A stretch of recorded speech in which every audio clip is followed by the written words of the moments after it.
मुल्क में सैलाबी सूरत हाल के हवाले से वज़ीर आज़म की बीजिंग से चेयरमैन NDMA को टेलीफोनिक कॉल। चेयरमैन NDMA ने सैलाबी सूरत हाल से आगाह किया।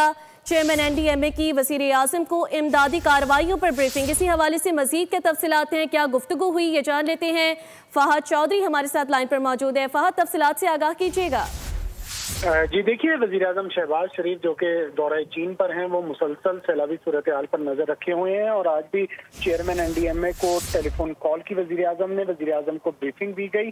चेयरमैन NDMA ने रावी, चनाब, सतलुज में बढ़ती हुई तुग़यानी के हवाले से वज़ीर आज़म को आगाह किया। वज़ीर आज़म ने NDMA को दरियाओं में बढ़ती हुई तुग़यानी के पेश नज़र रेस्क्यू और इमदादी कार्रवाइयों की तैयारी कबल अज़ वक्त मुकम्मल करने की हिदायत की और सूबाई हुकूमतों से मुकम्मल ताउन करके हिफाजती इक़दाम और इमदादी कार्रवाइयाँ तेज करने की भी हिदायत की है। वज़ीर आज़म ने अवाम को रावी, चनाब और सतलुज में बढ़ती हुई तुग़यानी के हवाले से पेशगी, इत्तला और आगाही देने की भी हिदायत की। जी फहद, तफसीलात आपने फराहम की, बहुत शुक्रिया।